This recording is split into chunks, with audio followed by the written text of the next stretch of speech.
Olivia, what time is it? Oh. The time is actually 6 something in the morning. But we're ready to go. Ready. My hair's stuck.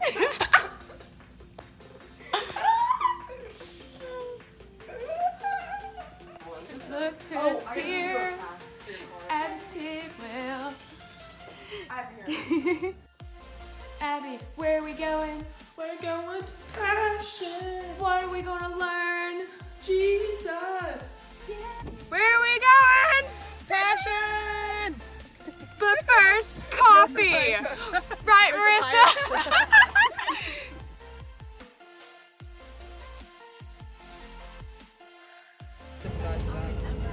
Okay, guys, we just passed into Alabama. Roll Tide. Alabama socks, I didn't bring them. I found them in a laundry room. At the school. Yes. They were washed, so I kept them. Heard it here first, folks. Abby wears other people's laundries. Don't leave it unattended. So, update on, I guess, hour 1. Marissa is asleep. Olivia is jamming.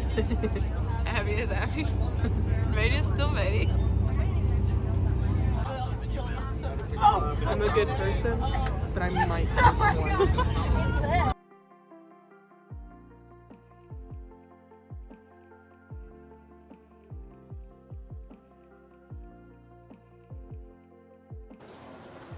Hello. Okay, what has been your favorite part of the trip so far? Reading, which is really unlikely for me. Marissa, what's your favorite part of the trip? Sleep. Let's go walking, Abby.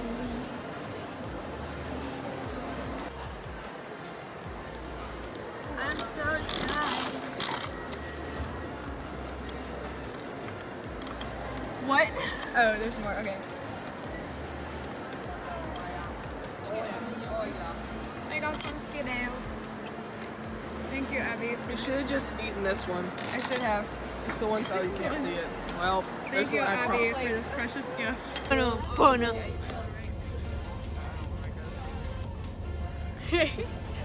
So, we're back on the bus.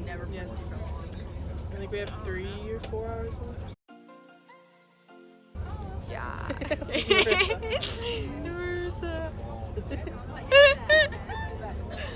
You have 3 hours to Atlanta, 4 or 5 hours to Passion.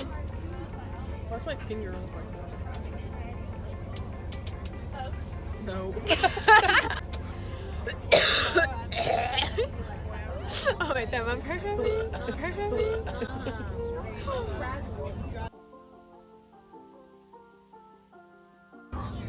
Oh my gosh, we're there. State Bar of Georgia.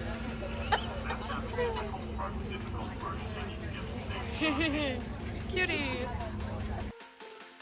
We're here. We're just not out of the bus. And it's really dark now. It is dark. It's only 3 o'clock. Nighttime. It's 4. So we finally got the elevator to go up a floor out of 5.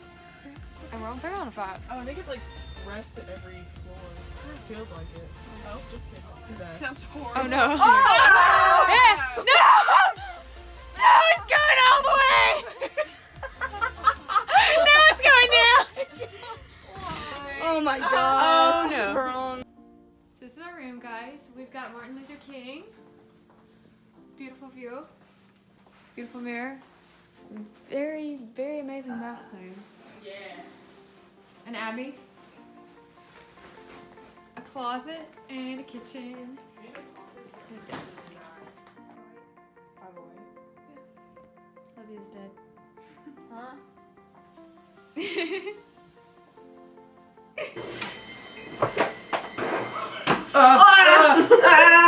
That's fine. Oh yeah, this is Olivia. Hi. Olivia Huey, she'll let me say her last name. This is Abby Tidwell. The infamous. This is Maddie Clowers. And that's Marissa Russell. She's back there, sleeping. Okay, I'll ask y'all some questions. So what do you what do you hope to get out of this experience? Okay. I mean, I feel like recently I've just been down and like, I really want God to show me a lot of new things this year and like teach me new things. I feel like last year I didn't really listen to him. I just kind of winged it every day and stuff, and like I want to learn more and listen more. Yeah.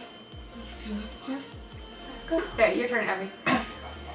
I mean, mine's kind of similar to Olivia. Had like a really rough year, you could say.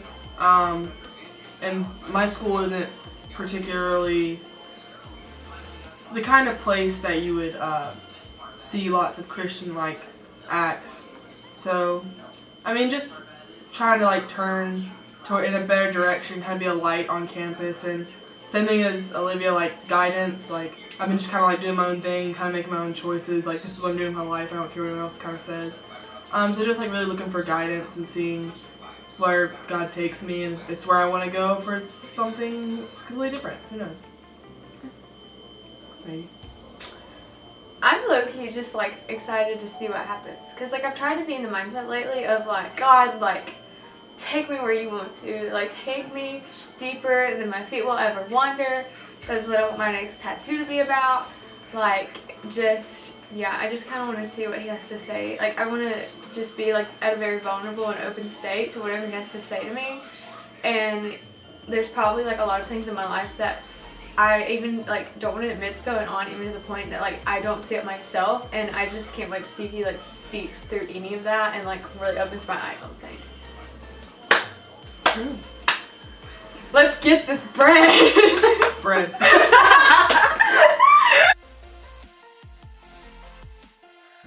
On this week's Chronicles of Will We Actually Find It and Make It to the Dome, we have Olivia. Yes. And Abby. And Marissa. And I'm cuddling my books. But it looks really cool out here, so it's okay.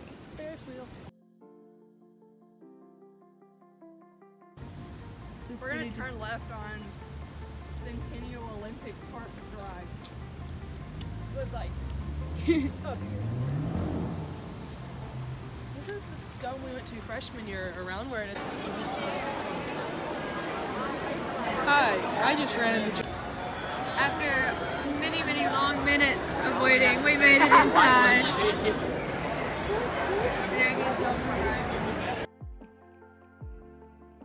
We made it.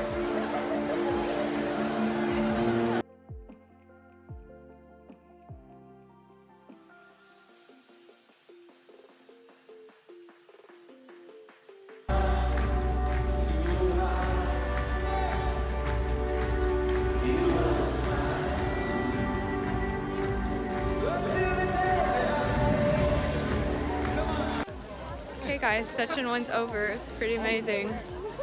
pretty lit. She do say so herself. Olivia's trying to find our way back home. Yes, I got it. What do you think? She got it! I got it! Ah! I look like a duck. What was the last thing you learned in school? How to withhold crying in front of my teachers. Distant lands, Jake the dog and Finn the human, the fun will never end. It's like I just appeared out of nowhere. She just... Okay, so tonight was session 1 with Louis Giglio. What a guy. So amazing. So what did you guys learn? Like, what did you take back? Oh. Okay, like... I'm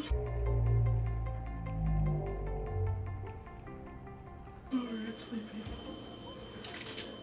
I think one of my favorite things that he said was, God sees you just as you are, right where you are. So it's kind of like, God's not looking at you as like, what you, well, he's not like actively looking at you like where you've been or like where you're gonna go. He's looking at you like right now. He like knows what's going on. And he's like gonna know what's going on always. And, like he does know your future and he knows your past, but like he's gonna provide for you like what you need like right now in this moment. Thank you. The thing for me was like he talked a lot about like anxiety and stuff in the world, and like Olivia knows, I'm just social interactions freak me out. So just like hearing somebody else who like talks to people for a living, you know, talk about it, like that was super helpful for me. She said, "Go and bring out that notebook too, guys." Have to. I'm not good at remembering things. Which is this is.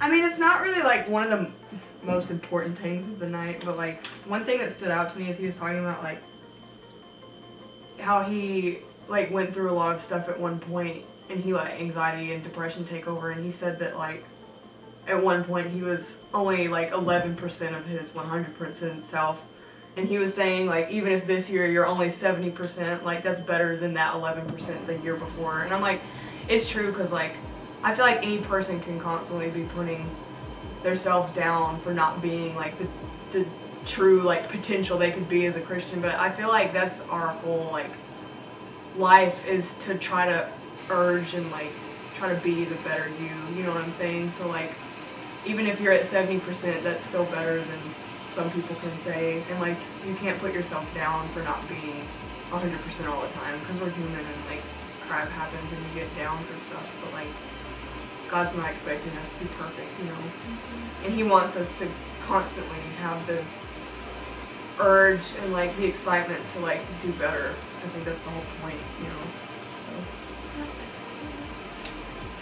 I'm debating because like I feel like I got a lot out of the part like when he was talking about anxiety and stuff, and how like it's so crippling to this generation especially, because I know people have dealt with it before, but just in the world like what we were doing with I like how he brought up like two of the most influential things are in like your lifetime are your phones, technology, and your father figure. And it kind of like leaned the technology more towards like the anxiety and stuff, and how like it gives us more access to the good and the bad. Because like I remember going through a bad time with anxiety just because of the fact that I had a Twitter, and it wasn't even other people I knew, but it was just people constantly posting like this hurricane's coming, like this is happening, people are dying, pets are being beaten, like all this stuff. And that caused me so much anxiety, like I could not function. It was whenever I had to, you know, I was living at home and I had to miss, like when I was in college, and had to miss a lot of classes just from freaking out over just day-to-day stuff. But since like y'all talking about anxiety, I'll talk probably to you more about like, I liked how he put into perspective like your relationship with God is supposed to be like a father and a child, because I feel like so often we get wrapped up in like the like kind of like the checklist thing. I know that a lot of people who use that like for Christians, like, you know, you like, okay, check off like I read my devotional, I went to church today, and like that makes it look more like a boss to a worker or a boss to an employee type relationship. Like, okay, my boss said did this, like check off the list, it's go. But he's like, no, it's like a father and child relationship, and Jesus uses that reference so much throughout the Bible, because it's like, it's literally like, you know, when you're younger, I know everybody has different relationships with their father, but for the most part, even like a specific male figure in your life who you look up to as a father, like you look up to them as like the one who's going to protect you, or like when you're sad you run to them, and like, you know. And I just thought that was really cool, because, you know, I've always been one of those people up until recently who thought, you know, like I have to do this to be a good Christian and that, and it's like, no, like he's your dad, like it's like a father-child, you know, you want to make your father happy, you want him to be proud of you, so that's what motivates you to do good things, not a checklist. So that's kind of what I took away from it too. Well, tomorrow we've got a big day, and I am so pumped for it. And Passion Band was awesome tonight. I literally could have cried. There was one. I do too. There was one part I remember. It like zoomed in on one of the guys, and he was smiling so big. Like I wanted to start crying just from looking at his smile. It was so beautiful. I was like, "You go, guy with the black hair and the black shirt and the black jeans." Oh, the like that lead. Guy. Yeah. You were great. No, I mean, Chris Tomlin and Christian is. No, not Chris Tomlin. Christian Stanfield. Sorry. And that girl with the jacket, she was killing She it. was Like she amazing. inspired, like they all did. Like So just good. watching each of them, like their love and like their pure worship that was going on in the moment was like just so beautiful. Like I don't know. That's what I aspire to like be like one day. I Same. really want to join a praise band again. And like I don't think I'd be like a singer or like a piano player because there's like too many piano players that are like capable of doing that. So, like if Yeah, anything, do I'd do that violin violin. again. But I'm like it'd be so fun though. Like I think I it'd be really really want to cool. be.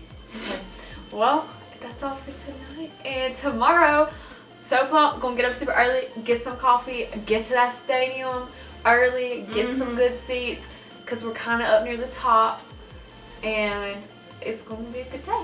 Yeah, Gonna be good. it's gonna be good. I'm just gonna.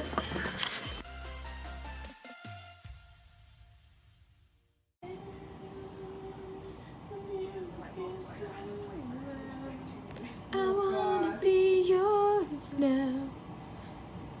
So come on, dance with me, baby.